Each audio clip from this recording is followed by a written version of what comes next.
I'm a feminist, but...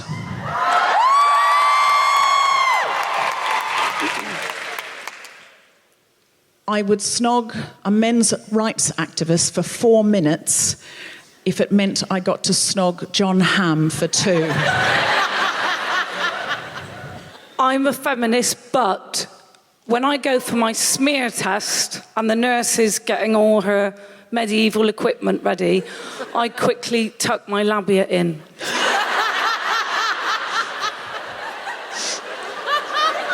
Every time.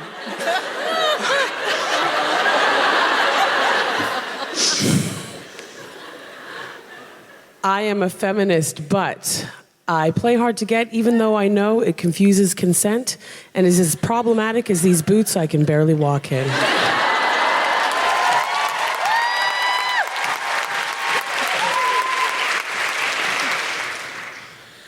I'm a feminist, but if I'm holding a door open for someone and they don't say thank you, I kick them.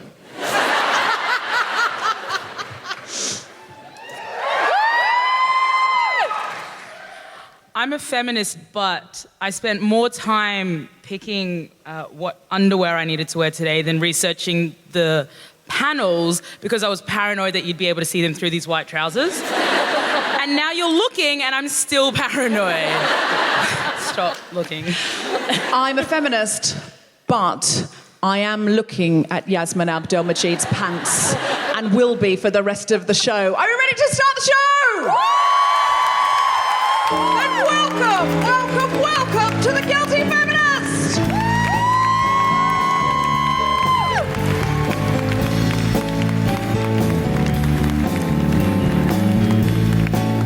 The Suffragettes band, everybody!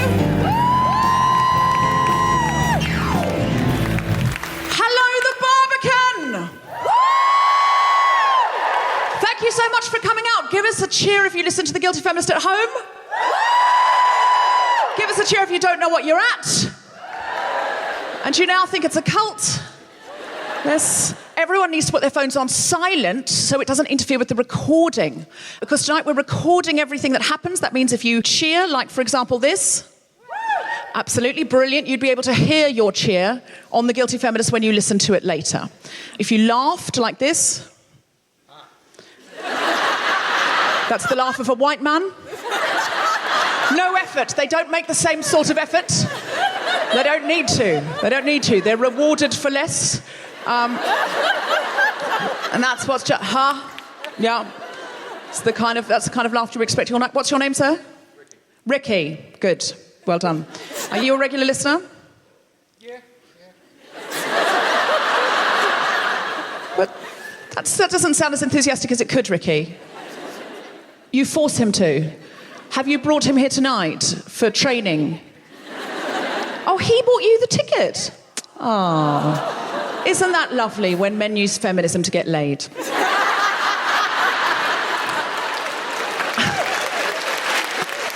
Am I wrong, Ricky? Ricky's applauding. I'm not wrong.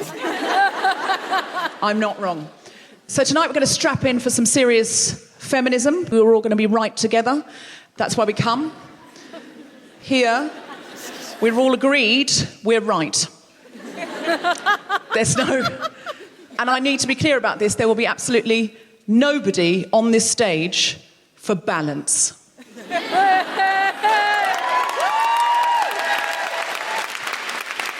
I do not give a fuck about balance. The last 4 things I've been booked to do on radio or telly or podcasts have all had someone on for balance. And the last time I was booked with someone on for balance, it was such a horrendous experience that the producer of the radio show phoned me 4 days later and apologised. I think it took him 4 days to get the courage up to do it. That's how bad it was. And I said to him at the time, when he booked me and the other guy for balance, I said, OK, I'll tell you what it was about. It was about Kavanagh. Yes, that's right. And they said, we need someone for balance. And this person for balance believes that Dr. Ford is making her testimony up. And I said, you don't need somebody for balance on the radio at breakfast, saying that somebody who survived a sexual assault is making it up. Do you know why you don't need that? Do you know what you have for balance? The history of the fucking world. That's your balance. Look out the window. All the power structures. They are your balance. The Me Too movement is like a mouse on a seesaw with an elephant.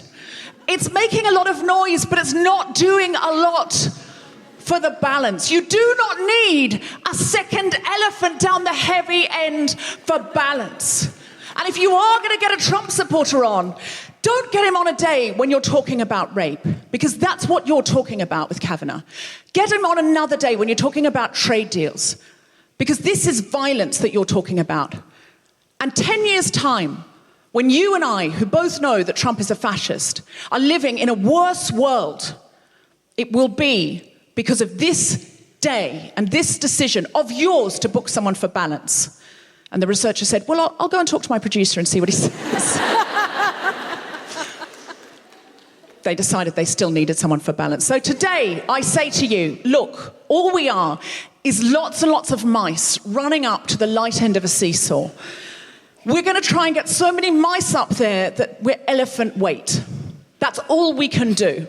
So if you ever see on television someone booked for balance, can you please hashtag mouse on seesaw with elephant, hashtag stop booking for balance, hashtag balance is the history of the world, hashtag listen to this episode of The Guilty Feminist and you'll understand all of these other hashtags. Now, the thing I want to talk to you tonight is, I'm from Australia. I know I don't sound especially Australian. Thank you. Are you Australian too? Excellent. Let's have a drink in the bar. I know I don't sound especially Australian, but I read a lot of Enid Blyton as a child, and I picked up the accent from the books. I'm basically Muriel from Muriel's Wedding. That is the very area I came from, Pauper Spit. It's true. It's a joke name, but it's based on two names in my town. And I came over here just essentially for a gap year, and I ended up staying and going to university here. And it was 1997, the year I went up to Oxford, and I had my indefinite leave to remain, and it was all very exciting. Now, I am an immigrant, but I am the kind of immigrant that UKIP like. I'm aware of that. I'm white. I read English at Oxford. I was a nanny. I'm basically Mary Poppins. And like Mary Poppins, I have visa issues. Why do you think she comes in on an umbrella? Like Mary Poppins, I am also an imaginative work by an Australian woman. So I had an indefinite leave to remain, and I was in my first term at university, and I lost my passport. So I had to get a new passport. I had to get a new indefinite leave to remain visa, which I thought would be simple, but it was not. There was nowhere you could phone. There was nowhere you could write to. All you could do was go to this office at 5 o'clock in the morning in Hackney, and you had to queue all day, and they said, you may not be seen. You may have to come back again and queue from 5 a.m. tomorrow, and tomorrow, and tomorrow. And frankly, you may never be seen. And I thought, well, that's obviously impractical, and I'm at university and I've got to go to all my lectures.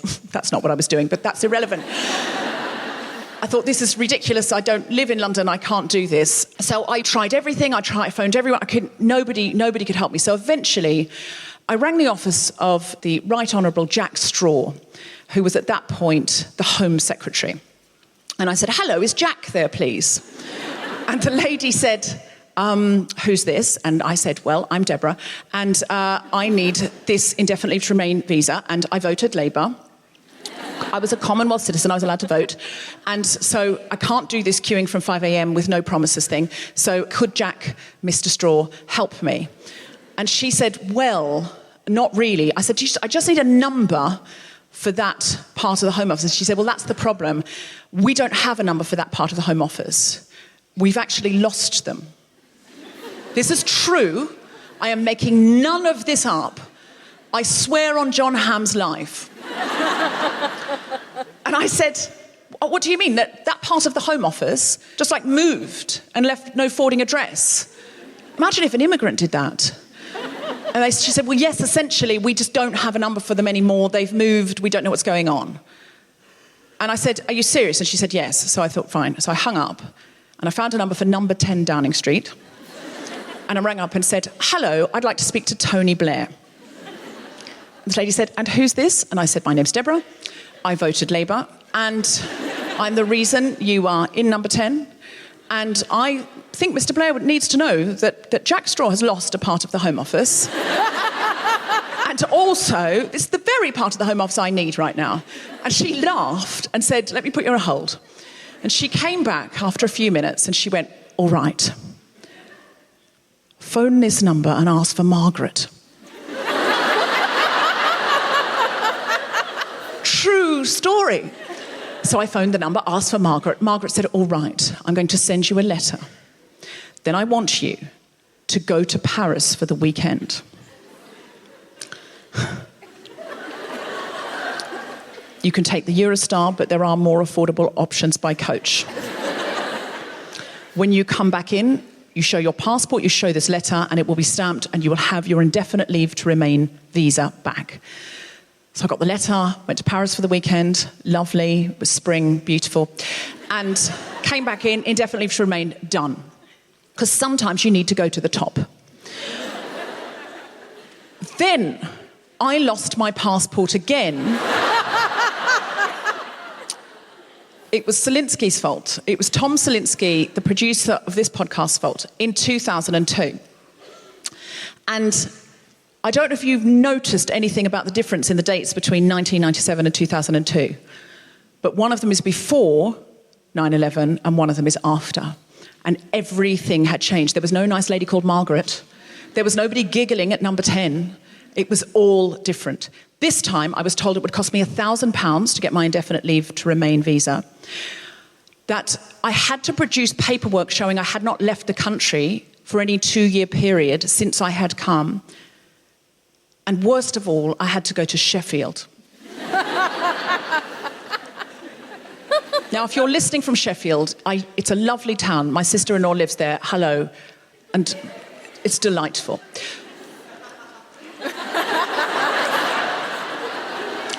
So I got all my paperwork together and had landlords and university tutors and everybody, and I got on the train and I went up to Sheffield. The place I had to go, it was an industrial estate. It was like somewhere they take you on the wire to have you killed. The security was like the security of an airport on a military base the day that all of the world's leaders, all of the royal family and the remaining Beatles were coming to visit. One of the metal detector scanners detected its own metal. Freaked out. So I went through this whole palaver, went in, sat down, I had all my, my briefcase full of bits. And this lady called me forward and she said, hello. And I said, hello. And she was so nice. And she looked at all of my documents and she was like, well, here's the thing. While these are lovely, it's just very difficult to prove that you haven't left the country for 2 years. I mean, I couldn't do it. I've lived here all my life and I am, in fact, British. There is nothing here that tells me that you haven't left the country for 2 years. I mean, you can rent a flat and you can leave, can't you? You can do a degree, but you could do it from somewhere else, can't you? You can sort of do everything now from somewhere else, can't you? And that's the thing. So I'm afraid I am going to have to deport you. And I was like, what? But I don't have... Yes, well, you're going to have to go back to Australia, but it'll be lovely weather there this time of year. I was like, but I don't have anything in Australia. I haven't lived there for years. I don't know what all my life, my whole life is here. And she went, yes, well, I mean, that is the thing, isn't it? It is very, very difficult. But, I mean, there is nothing you can do about it because you cannot prove you haven't left somewhere. I'm so sorry about that. Now, somebody had told me before I'd left to put a copy of the Edinburgh Festival Fringe brochure in my bag because I was just about to do the Fringe. And I thought, that is a terrible idea. Because showing that I am in the Edinburgh Fringe brochure, about to do a show at the Edinburgh Fringe, proves nothing. It is full of Australians on dodgy tourist visas coming here to illegally work. If anything, it makes me look poor, shoddy. But I had nothing else, and she genuinely was going to deport me, so I pulled it out and said, well, I'm just about to do the Edinburgh Festival, and showed her my face in a quarter-page advert. And I said, if you deport me, I won't be able to do it. And she looked down and she went, oh, you're a comedian. We haven't had a comedian before. We get lots of footballers, but we haven't had a comedian. We've had a pop star, not allowed to say who it was, Craig McLachlan, but we haven't had a comedian. Mary, we've got a comedian. You see, we've got a comedian here. Come and have a look. We've got a comedian. Do you know who I love? I love that Al Murray pub landlord. We went out on a team outing, didn't we, Mary? Mary, we went on a team outing to see Al Murray pub landlord. I love that Al Murray. Do you know that Al Murray pub landlord? And I said, well, yeah, actually, I do know Al Murray pub landlord a bit. Do you know Al Murray pub landlord? Yeah, quite well. I mean, not that well, to be honest. The man could barely pick me out of a police lineup. Yeah, really quite well. Often have beers with him. Well, there's nothing more British than knowing Al Murray pub landlord. I don't see any reason why you can't stay. Stamped my fucking passport.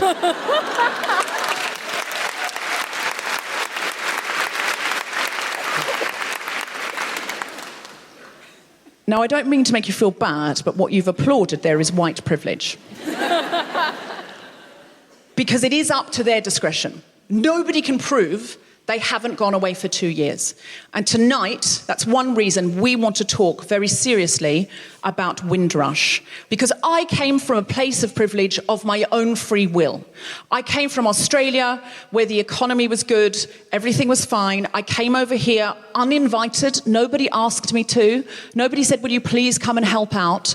I hadn't had a family here. I hadn't built the kind of life here that some Windrush people have built. So tonight we really want to talk about it. But I wanted to tell you that story just so you could see how very whimsical the system is and how much we have to fight for people who have been deported or in some case have ended up in Yarlswood.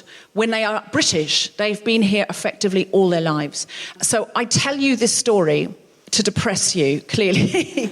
No, because I want us all together to be the change, and we're going to explore ways that we can be the change. Because it's okay to come here and be right, but it's not enough to be right together. We've got to take some of this rightness out into the world and make a change. Do you know why? For balance. Thank you very much.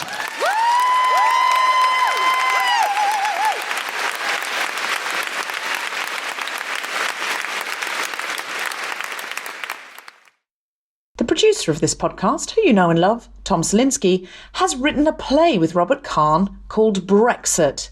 It got rave reviews at the Edinburgh Festival and is soon to be at the King's Head Theatre. You can find details at kingsheadtheatre.com. Book now. It begins October 30th and runs to the 17th of November and features one of our favourite Guilty Feminist guests, Pippa Evans. See you there. Our first guest for tonight. We live in a bit of a strange world right now. I don't know if you've noticed. What's true? Like, genuinely, though, what is true? Can anyone shout something out that they know is true? I heard sexism, malaria, and Mr. Big from Sex and the City. No. What was that? I heard MDMA. It's a good one. It's a good one. But I feel we need more. Education cuts. Education cuts, yes. Climate change, yes. Although I was on the radio the other day with someone who said they didn't agree with climate change and didn't believe in it for balance. True. If only that would make it go away. If only if we all believed hard enough that it wasn't true. But we're swimming in this mire, and the internet's done lots of wonderful things for us. It's brought us here together tonight, because without this podcast, obviously, I never would have been able to find you. But it's also made life very confusing, and it's also massively eroded investigative journalism and understanding which source is valid. We need to do something about this, because feminism, above all, needs truth. It needs leadership. It needs collective understanding about what we're doing, because a movement can't change anything if we can't agree with what we're changing, or we don't genuinely know what the facts are. And sometimes even we feminists are capable of sharing things on Facebook which we don't realise are dated 2006 and weren't accurate at the time. So tonight, I would like to introduce to you someone who has been doing sterling work, important work, in this area, and coincidentally is a woman. Is it a coincidence? No, it isn't. She's doing it well because she's a woman, because women are brilliant. Please put your hands together and make a wonderful Guilty Feminist welcoming noises, along with Guardian Live welcoming noises. That's right, because it's a Guardian Live event, for the editor-in-chief of The Guardian, Katherine Viner!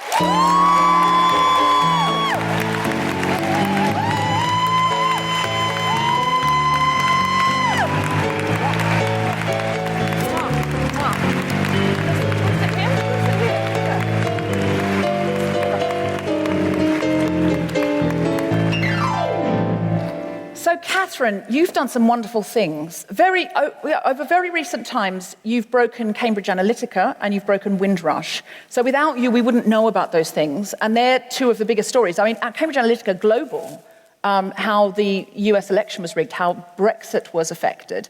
And Windrush we're going to talk a lot more about later. How have you managed to do this in a world where there's so much misinformation? Like, what's your strategy? I think it's about making it into a priority. So at The Guardian, it's a real priority that we find things out. We don't just report the news that's happened or what politicians have done that day. We try and hold them to account, try and find out the things that people are doing that they perhaps don't want known, that they want to keep hidden. And we see that as an important part of our sort of duty in a public interest journalism in civic society. So it's a priority. Why isn't everyone doing this? Because I feel like that's what newspapers are for, and I feel like newspapers have forgotten that, and now they think they're for reporting that Meghan Markle has closed a car door. That was a big achievement, though, wasn't it? That was a big moment. In a way. I mean, you know, I think she just didn't know she wasn't meant to close the door, because she's closed doors all her life, because she's a person. And I'm pretty sure that's what happened. But then other people came up with, on that very busy day on Twitter, video of Kate Middleton closing her own car door and saying this is fake news. Young royals close their car doors. It's only the Queen and Prince Philip that don't close their car doors. And that was a whole 48-hour news cycle about who closes the door, who doesn't close the door, is the door still open? Meanwhile, Trump had tweeted 10 things that could have got him impeached, but we were still very focused on the door. And So what I'm saying to you is, why has this noise come into our news? Is it because everybody's editing their own newspaper now in the form of social media? Because that's what I feel sometimes. I feel a deep responsibility to edit my own newspaper and go, which stories am I going to retweet today? Which ones I'm going to go quote tweet? This one deserves a blog. Obviously, I never write one, but I feel it deserves one. I could talk about this on the podcast. I could Instagram this. So I feel like I'm running. I mean, I don't want to in any way... I don't want to cast a shadow over your achievement there, but I also feel I'm running a national newspaper that others look to. Do you think that's the reason that everything's got so noisy? I certainly think the digital revolution has challenged everything about journalism. And one of the main things it's challenged is the business model. So journalism for hundreds of years has been funded by advertising. But in the digital era, because a phone is so much smaller and the content on it is more ephemeral than in a solid newspaper that's big and in front of you and you're not moving, people charge much less for that advertising. You are competing with Google and Facebook, the giants, who make billions from the advertising that used to come to news organisations. And in that context, what people tend to do is Meghan Markle's car door tragedy. Triumph, I'd say. Depends which way you look at it, Deborah. I mean, it does, and that's an example of news. How two different angles. And so if people are just chasing sort of empty clickbait, they think they'll get clicks for that, and then they'll get advertising for those clicks. We've taken a different approach, although advertising is still very important to us.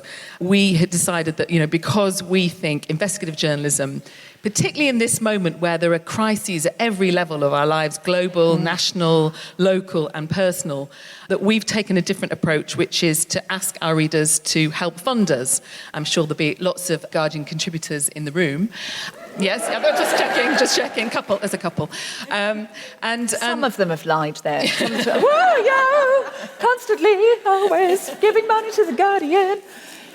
So rather than a paywall, which some news organisations have done, and a paywall obviously kind of cuts you off from anyone who can't afford to pay, we say to our readers, would you like to help contribute keep the Guardian going, keep us investigating, revealing the Windrush scandal, Cambridge Analytica, child abuse in football, tax evasion in Paradise Papers, and so on. We'll keep doing that, and you can help. You can be responsible for those investigations by contributing to the Guardian. And that's really shifted our business model in quite an interesting way. I think it's made it a really meaningful business model for journalism. So it's more of a Wikipedia model. So if you like this, keep it going. And people are putting in. Yes, it's been amazingly successful. Just as an example, 3 years ago, we were losing £57 million a year.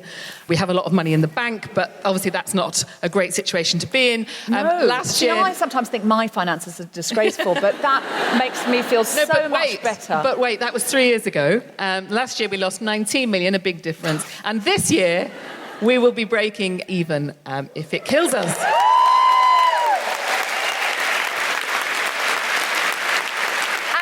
To buy that dress off ASOS, I've decided, because that puts it all into perspective.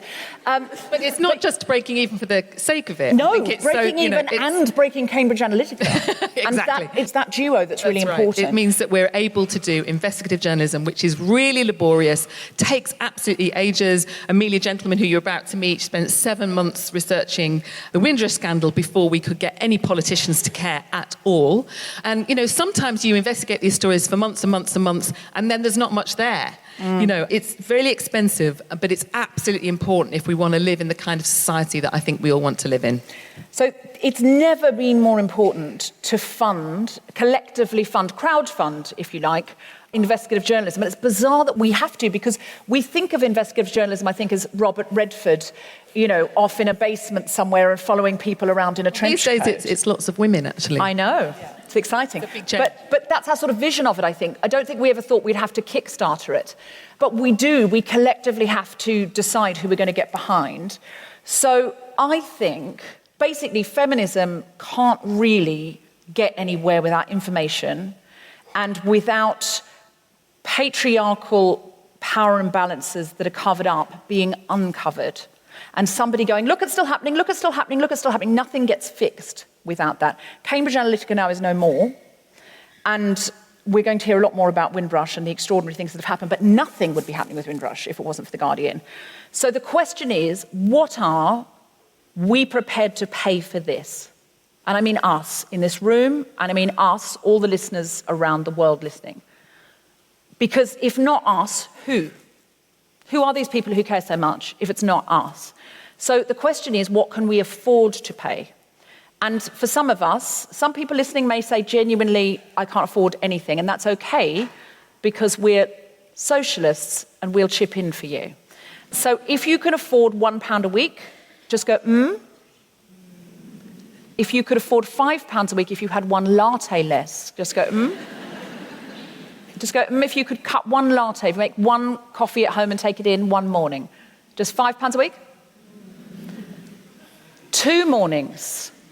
2 mornings, and you start to think, I like my own coffee, actually, now. This is really good. And I'm getting fewer caffeine headaches. £10 a week, if you can afford that, just go, Okay, you're not going to get £10 a week out of hardly anybody. But can you see, Catherine, I've tried. Now, but lots of people said 1 and lots of people said 5. And I think for this kind of information, £1 a week, that we're all funding, and we have to think about it, we're funding women to go out and find out what patriarchal forces are doing to make the world less fair. That's what we're paying for.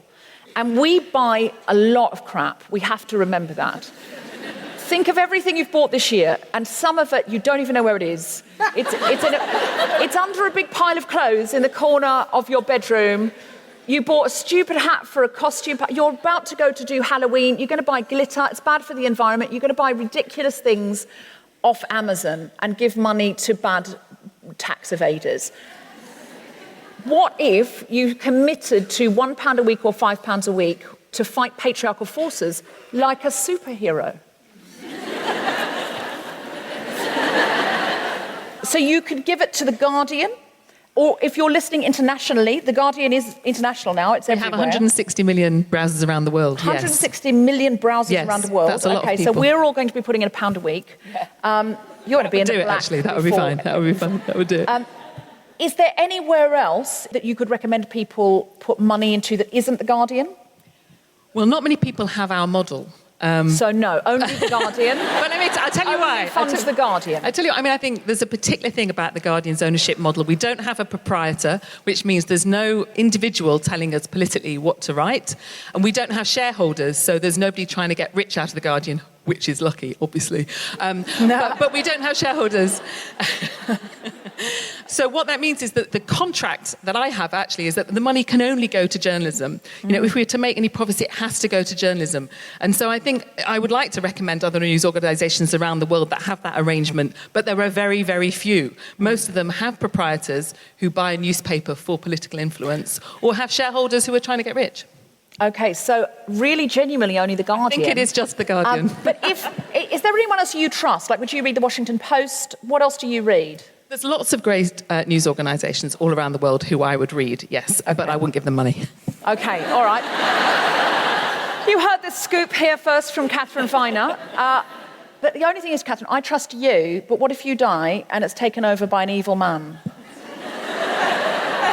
I mean, I don't want that to happen. I trust the Scott Trust that owns The Guardian not to choose an evil man to replace me in that circumstance. Thank you, Deborah. So I've only done it for 3.5 years. It's, you've got to give me... No, I'm saying, but you've turned it around. You've got it into the black, and these big stories that it's broken. I know The Guardian's always been great, but I think it has had a new lease of life under you. So I'm just aware that someone might kill you. So, just saying, they won't. You're safe here. Although this would be a good place for snipers, but that's not. I'm kidding. Please give money to The Guardian. If for any reason you don't give money to The Guardian, please buy a reputable newspaper that is breaking stories and doing genuine investigative journalism wherever you're living around the world. Do we have a commitment here, even if it was only £1 a month from some people, that everyone's going to regularly give something to The Guardian? Just give us a cheer if you were committed to that. Okay. I want you to do it in the interval tonight while you're a bit drunk. I do not trust you tomorrow. All right. So now it's time to bring on our guest co-host for this segment. Our guest co-host is Yassmin Abdel-Magied. Yassmin is a writer, engineer, and co-founder of an Instagram-based news company, This Much I Know. Reputable. Oh, thanks. Yeah. Essentially, we amplify the work that's already being done. So the number of people that check the mainstream news actively by themselves has decreased significantly over the past couple of years, and the trust that people have generally. The Guardian's actually a good example of one that people still do trust, but generally people don't trust news. So we're trying to work to get news into your Instagram feed every day through stories and feed. So yeah, great. That's the vibe. Our other guests are The Guardian reporter investigating the Windrush story for 10 months. It's Amelia Gentleman.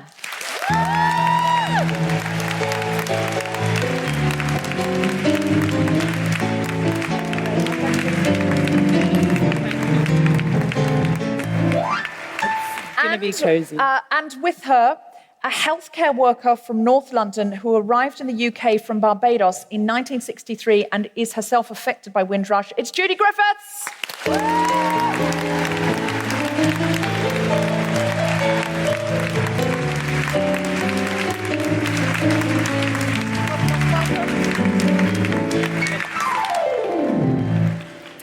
Hello, Amelia, and hello, Judy. Thank you so much for joining us.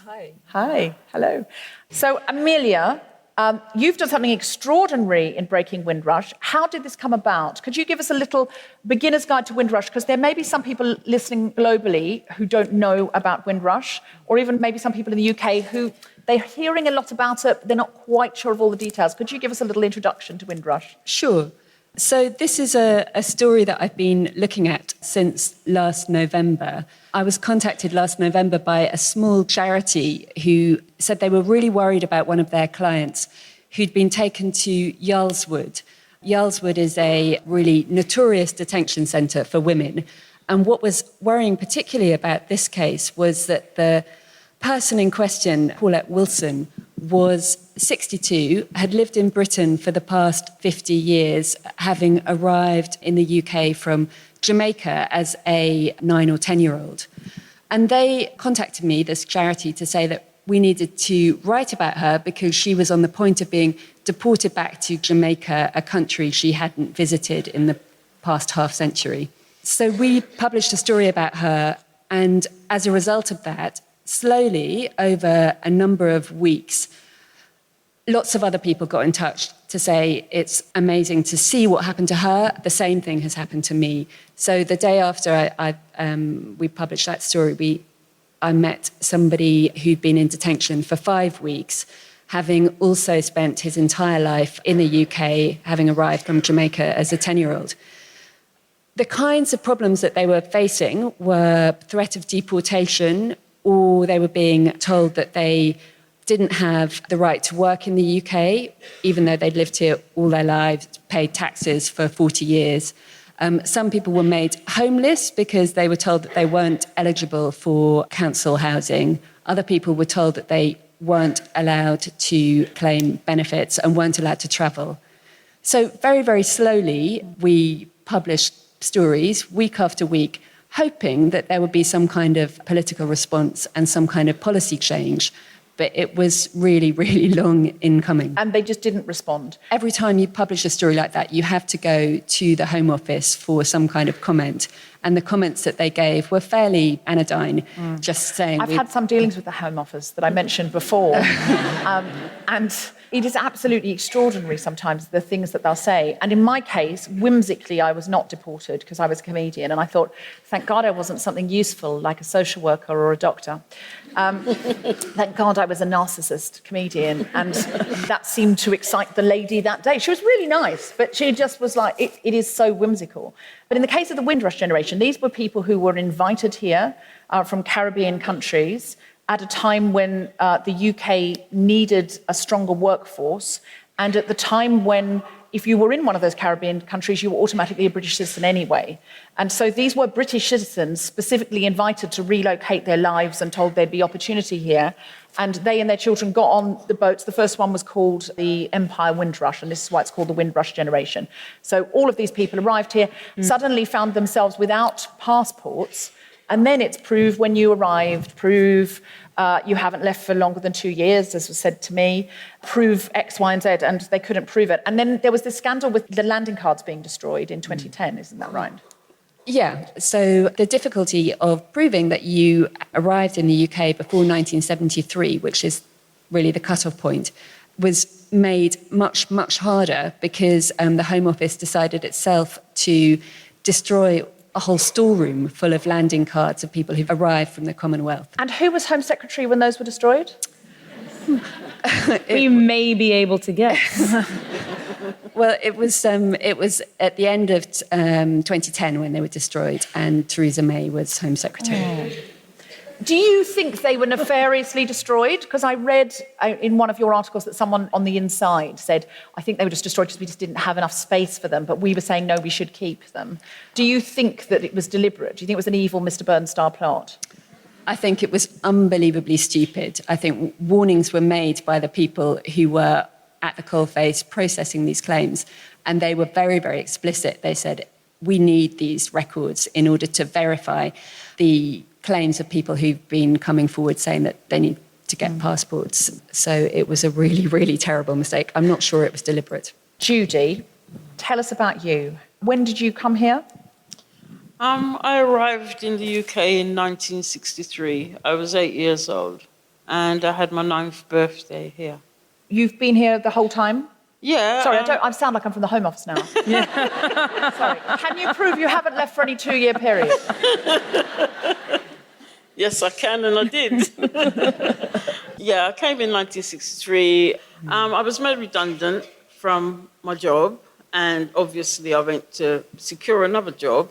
I secured 3 jobs, and in securing those 3 jobs, I couldn't take up any of them because I didn't have a British passport, and I didn't have this and that and the other, all these different papers they were asking me for, but I didn't have them. And I couldn't then prove that I had the right to live and work in this country. And so what happened? What happened was I had to go into hiding because the next thing I knew, I heard about this lady, Paulette, and what they were doing, deporting and, all this kind of thing.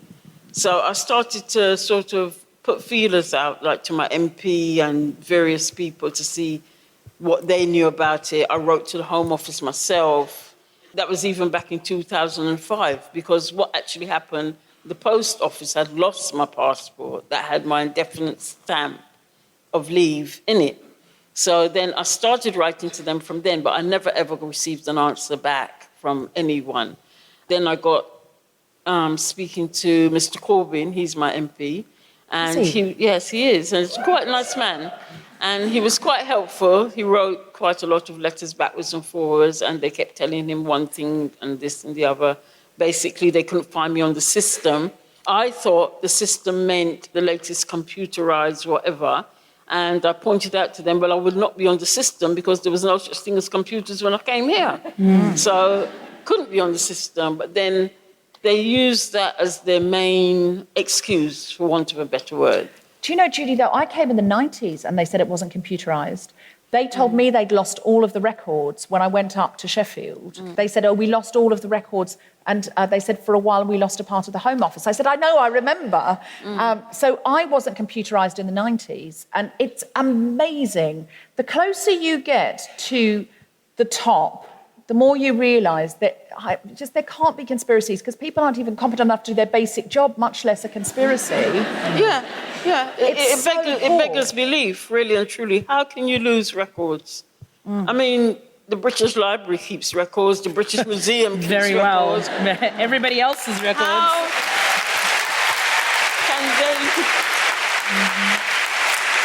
Yeah. The British Museum is a great record of everything the British have stolen. But they're not as good as... Everything in the British Museum has an indefinite right to remain. But the people that own them don't.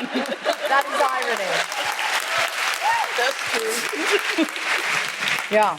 It's interesting that a lot of the Windrush generation didn't see themselves as immigrants. No, we're not immigrants. How can we see ourselves as immigrants when we were told, we didn't ask, we were told that we were British from day one?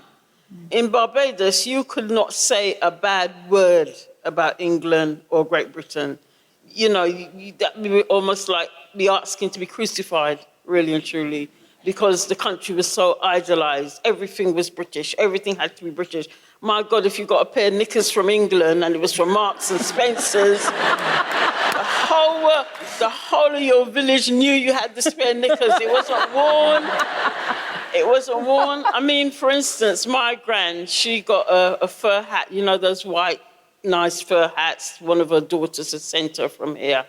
And the whole village turned out to see this hat because the Queen had worn one like it, and it was, oh my God, you know, this is Britain, everything was Britain. So I can't understand how, in one instance, people like Enoch Powell could be in Barbados showing film shows, you know, telling everyone how great it is here, come here, you're going to have a wonderful life. That's extraordinary. It was like a drive-in movie. You know the drive-in movies they have in America? He went down there, they set it up on the pasture, somewhere like Hampstead Heath, set it all up there. Everybody came from miles around. Before they even saw, oh, we're going to England, it was manic. People didn't eat, they didn't sleep, you know, people forgot to wash, everything. It was all about, we're going to England. And, you know, it was telling them what lovely life they were going to have here and how much they were needed and how much they would be appreciated. And they all came expecting that. And what they got was the same Enoch Powell telling them about how it's too many of them coming now, so the streets are going to be running with blood. What kind of stupidness is that? You know, it's just ridiculous.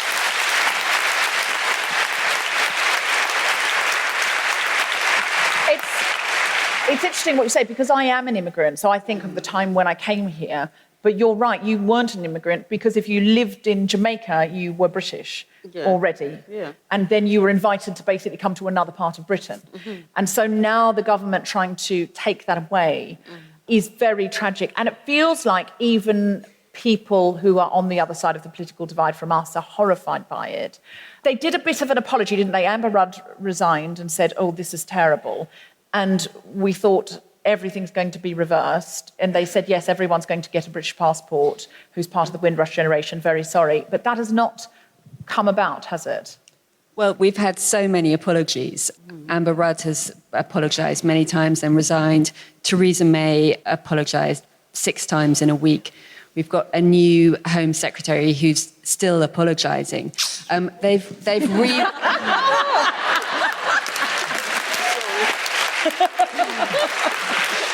They've rebranded the hostile environment as the compliant environment. They've said, we're done with the hostile environment. We want a new, more sensitive, sympathetic Home Office.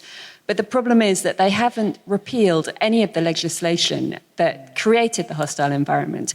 So for the moment, it's still an incredibly superficial change. But the more problematic thing is that the process of getting citizenship, which was promised and which everybody said would be very straightforward, is actually proving to be very difficult for some people. They have given citizenship to 2,000 people, and another 2,000 people are on the way to getting it. So there is some really, really palpable good stuff to have come out of this. But for a lot of people who are still waiting for compensation, still in really, really difficult financial situations, it's just not happening quickly enough. Are you saying, Judy, you're one of those?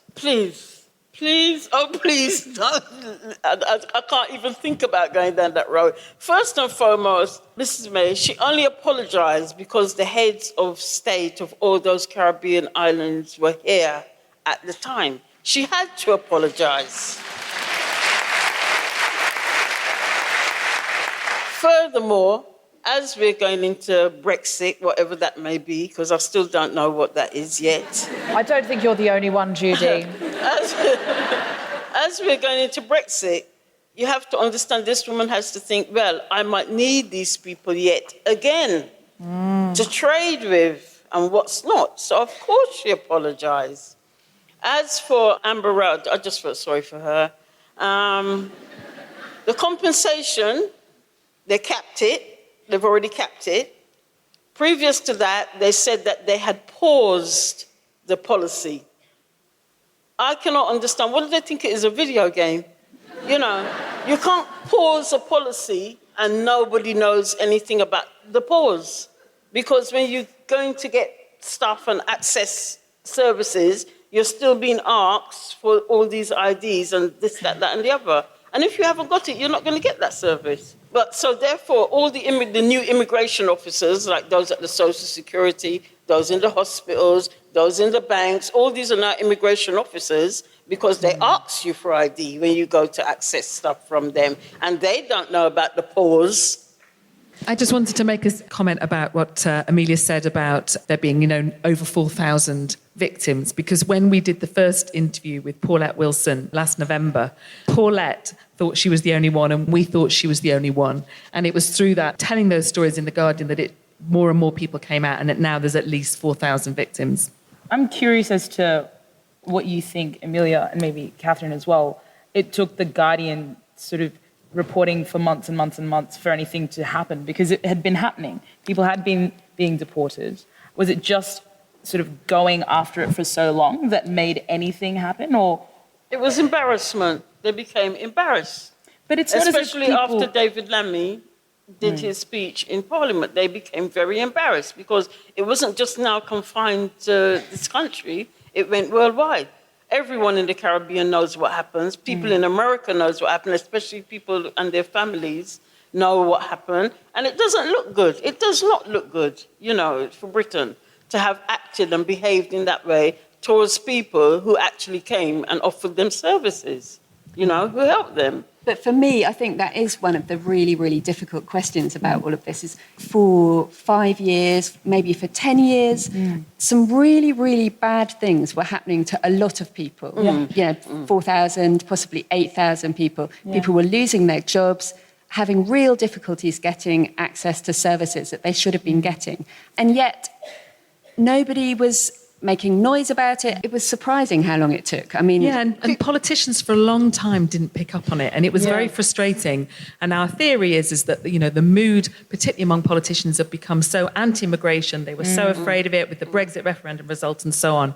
And one of the things I love about the furore that surrounded our expose, I think it proved that British people aren't as racist as the politicians take them to be. It's not even so much about racist or racism. Everyone here has to realise, people have to understand, unless it affects you, you don't really understand it. If you stop a man from being able to access banks, that's his money. You stop him from being able to work, that's his money. Now he can't get nowhere to live. So what is he supposed to do? Sleep out in the rain, snow, whatever is coming down from the heavens? Yeah? He can't get help if he's sick. What are you saying to that person? Really? Go and die somewhere out of my face. That's what you're telling that person, because how else are they supposed to live or care for their families or do anything? And even if they've decided, for instance, okay, then I'll go back to wherever I come from. How do they start to go back then? They can't bank, they can't get money, they can't work, they can't... How do they start to go back to where they come from then? Yeah, we do need to help and make sure that not only are there 6 apologies a week, but that everybody is given proper papers. We need to address this. So what collectively can we do? Because Guilty Feminists, we love to leave the house. We love to help. We love to get on board and we love to change the world. How can we help? We can help by pressuring these people now to pay up. Pay the compensation that you stood in front of the world and promised. Stop trying to do delays. Stop trying to... They've come back and given us a consultation booklet. I should not say booklet. It's A4. The size of it is A. It's a book. Not even a booklet. It's a magazine. It's like a magazine. Yeah? And in this thing is so many questions you have to answer. Do you think this one should get compensation? Under what rule do you think this should get... You know, all these questions they're now asking the people who they're wronged. You know, in other words, set up your own thing and we delay as long as possible so we can give you the least possible, and hopefully you'll get desperate enough that you'll take whatever we offer you. All those kind of tactics. We are not stupid. We are aware of what they're doing. All this review, lessons learned, all of that, it's all rubbish. You're not going to learn no lesson, because many things have happened in this country for you to learn lessons from. You didn't choose to learn no lessons. You ain't going to learn none from this. Just give us the money so we can get our lives back together. That's what I want.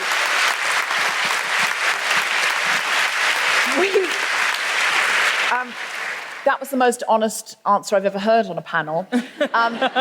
We've got to finish the panel up now, but Amelia, is there a place at The Guardian where we can go to click a link to sign a petition or to write a letter to our MP? I think that you'd probably find that on David Lammy's website, Ron. We do the reporting and then other people take it forward. But, super, thank you. So go to David Lammy's website. I hope he's got you can get something up quickly. But also, I'm sure if you Google David Lammy, somebody text David Lammy and tell him to get something up. Someone must know him in this size audience. And there will be petitions as well. Google it, take responsibility for it, write to your own MP and say this is important. We need to get Judy Griffith's compensation and many more like her. But if you could drop Judy's name in, because I think she deserves extra.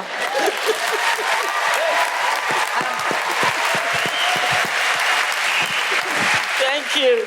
Amelia, thank you so much for working so hard on this story. I imagine it's quite an emotionally draining story to work on, and you've worked really hard on exposing this.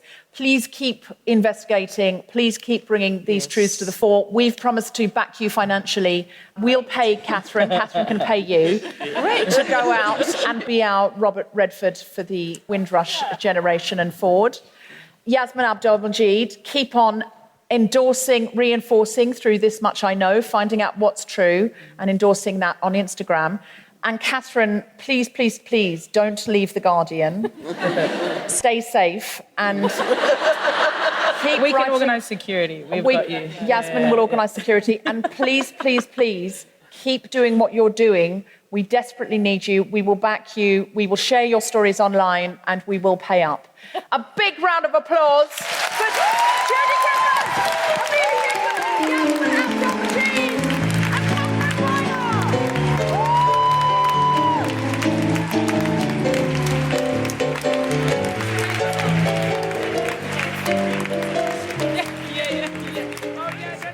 Hello, Guilty Feminist. It's Deborah briefly interrupting your podcast listening to say a big, big thank you to everybody who supported Say My Name, My Movie by coming in either Liverpool to the film festival or to the Cardiff International Film Festival. And some of you travelled to come and see it and hashtagged about it. And I'm so, so grateful.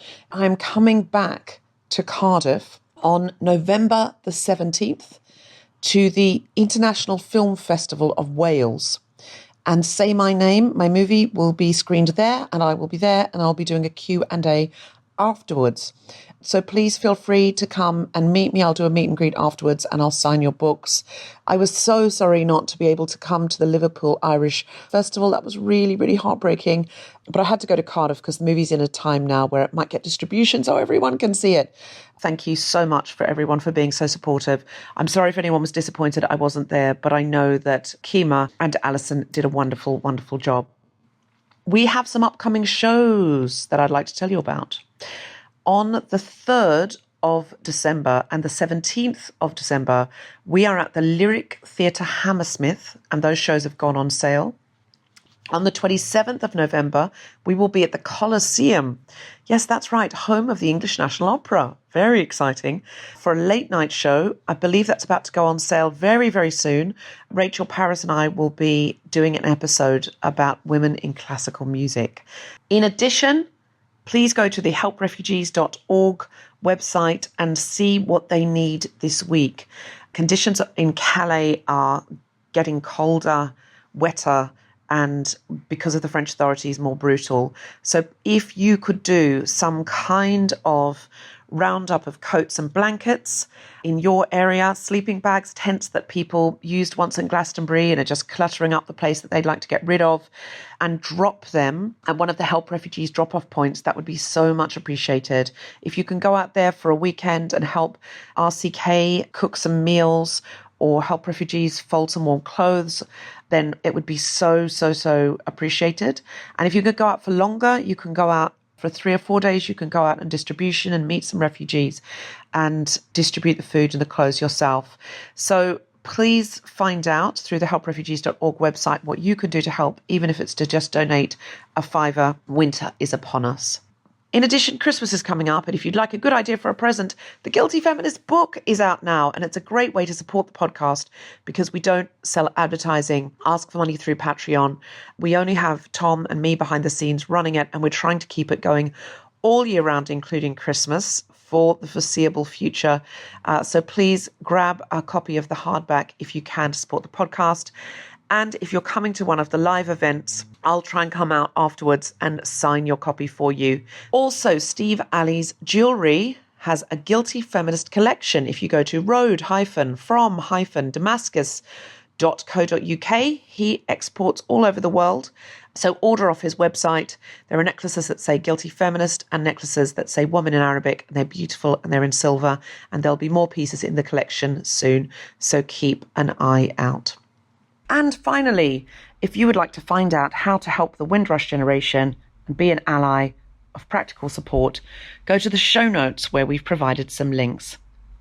Thank you, and back to the podcast. Our next act is an extraordinary stand-up comedian. Put your hands together and make extraordinary noises for the wonderful Dana Alexander! They give you a mic.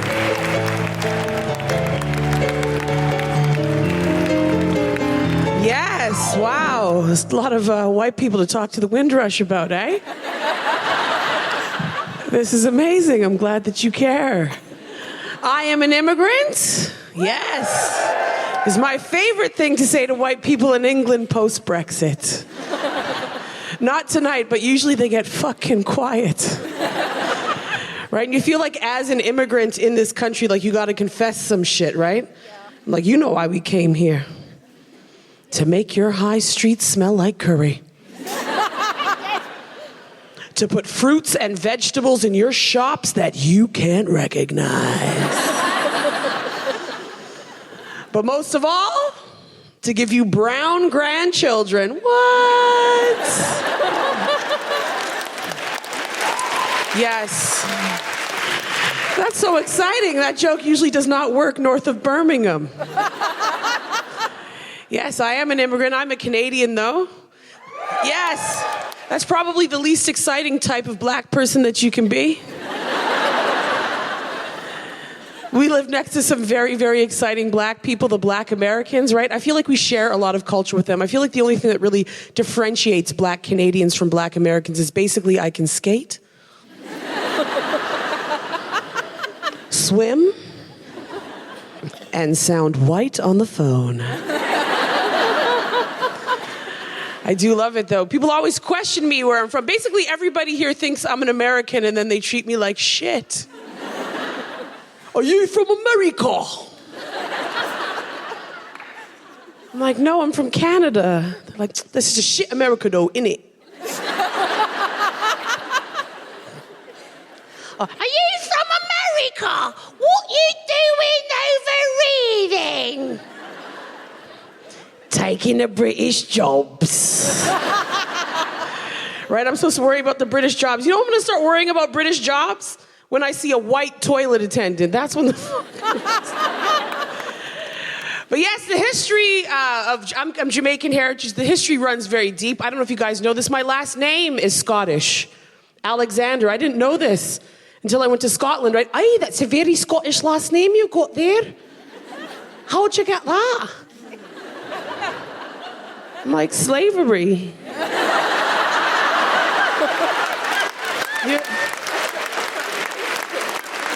You're so forgetful.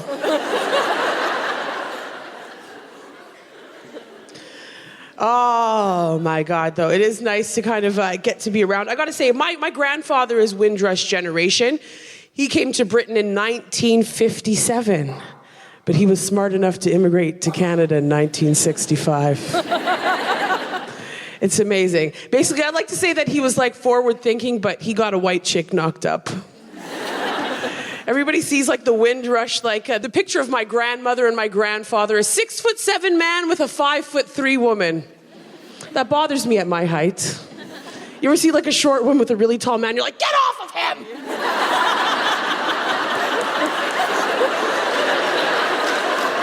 Like but you know, like, and everyone's like, oh, what a beautiful story of love. But I know their wedding date, and I know when my mother was born. She was heavily pregnant in her wedding photo and in a blazer. How serious can you be about it, right? But yes, my grandfather came to the UK as a mechanical engineer in 1957. They were actively looking for black people to come to Britain. That's how you know they ran out of Irish people. You know what I mean? You ran out. Oh my God, yes. And when he came here, I'm not going to say that was like the most difficult thing that has ever happened to him. You know, he was able to move on to Canada and things like that. But this whole idea that this is what I find very interesting about the whole Windrush thing, right? We're going to offer people jobs that no one can fill, right? And then 60 years later, we're going to pretend that you stole them and burn your fucking landing cards.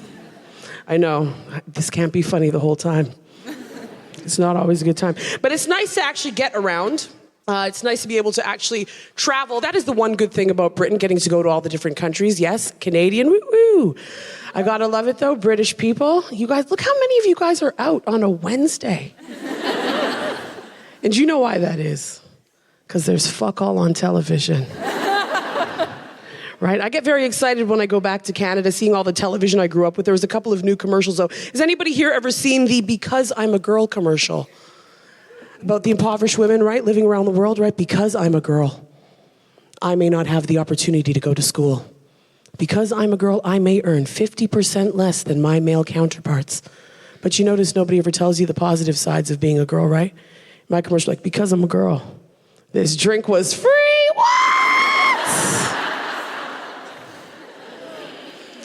Because I'm a girl, I don't have to carry this heavy shit up the stairs. Right? Because I'm a girl, first one in the lifeboat, I don't have to go to war. Took me a long time to get used to certain things. When I first came to this country, I'm not even joking when I tell you this, I was this close to going to a BNP barbecue. I didn't know what BNP stood for. I was just like, barbecue. I'm like, how many white nationalist groups do you do? BNP, EDL, UKIP. This is my favorite. Britain first. When the fuck was Britain last? Please explain this to me. It's been a very difficult time right now, right? Because all of us are getting all of this information coming in on social media and all of that, right? We all have Facebook, or as I like to call it, Cunt Finder. So much information coming through on Facebook. I learned a lot of things about myself on Facebook. I learned that apparently I am a person of color. Does anybody here identify as a person of color? Oh, what do you mean? I can't get down with that. I'm like, are you people of no color? How lazy can you be when it comes to labeling?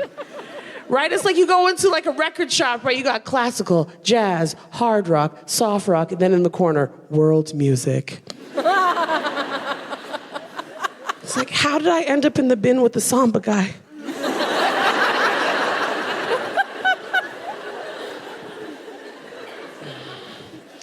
But yes, this is all a result of colonialism, globalism, right? Your American cousins, aren't they always making you feel proud? You guys always feel like a little bit better than them. But you're basically the same. The difference is you have healthcare and education. They have sunshine and personal space. It's true. It has been very difficult watching what's happening in America, right? We've all seen the Trump thing happen. Donald Trump. Yes, my worst nightmare has come true.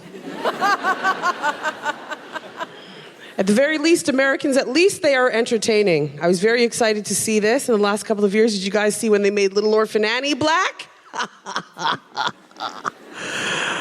White people in America lost their minds. Right? If they can have a black Annie, why can't we have a white Roots? Roots?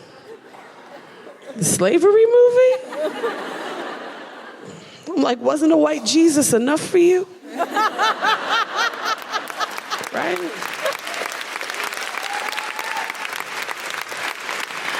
I'm black. I would love to see a white people version of Roots. Could you imagine? Some little white guy running off a plantation. Not very fast, you know. He's all like, excuse me, master, it's massa.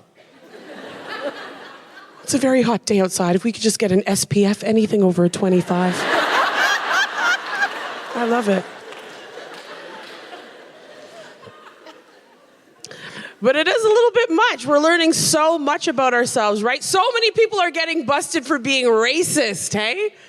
In America specifically, right? We've all seen Barbecue Becky, all these black people having the police called on them for doing simple things like barbecuing with charcoal, right? Little girls selling water. And I love it because the camera phone is the best thing to happen to black people since James Brown. Right? And every time somebody white gets caught being racist, they always have the same response. That is not a reflection of who I am. I'm like, I have the video, girl. What are you even talking about? Right? Lots of different words. Oh, this is my favorite one that's come up in the last little while. Race card. Hey? Why is the race card only black? Right? I'm looking for the card that will allow me to have 5 children by 3 women, get done for housing discrimination, go bankrupt 4 times, dodge the draft, have 2 public affairs, grab women by the pussy, and still be the leader of the free world. Can someone please tell me what color card is that? That is the orange card.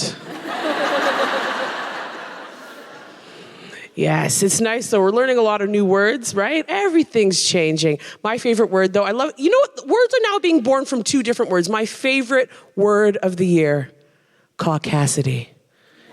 Yeah? That's when you mix audacity and Caucasian together.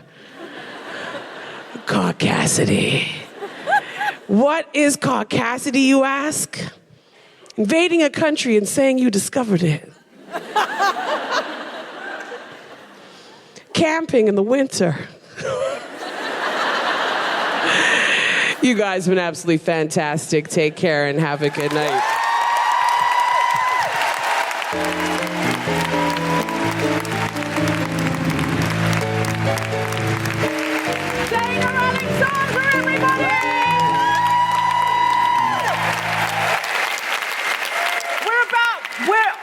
to the interval. We've got a fantastic second half lined up for you. Some amazing comedians, another wonderful panel. But to play us out to the interval, the spectacular, the extraordinary, the glamorous, the wonderful, the never before seen at the Guilty Feminist, Gateau Chocolat!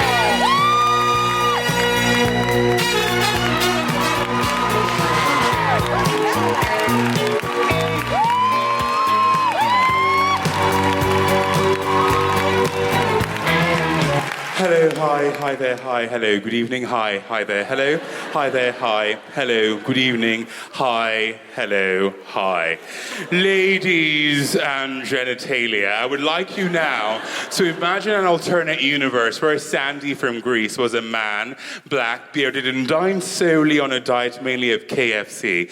Okay, are you there? It doesn't matter because I'm about to take you there. And now, before we start, I'd just like to say, resist every urge you have to sing along. Thank you.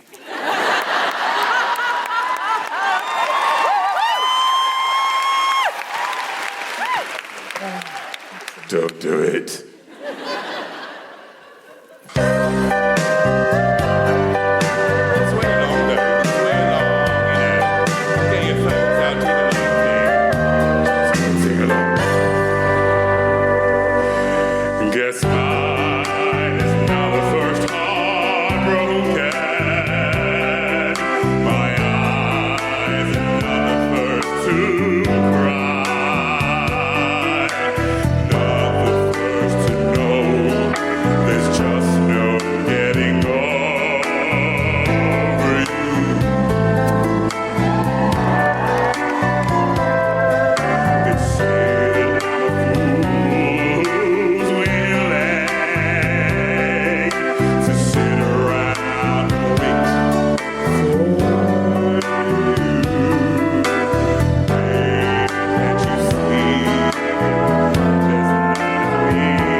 You have been listening to The Guilty Feminist with me, Deborah Frances-White, guest co-host Yassmin Abdel-Magied, and my very special guests, Dana Alexander, Katherine Viner, Amelia Gentleman, Judy Griffiths, and Gateau Chocolat. Music was by Mark Hodge. The recording engineer was Chris Sharp. The producer was Tom Selinsky for The Spontaneity Shop. Thanks to Michael, Sophie and everyone at Guardian Live and the Barbican Centre, as well as all of you for listening. For more information about this and other episodes, visit guiltyfeminist.com.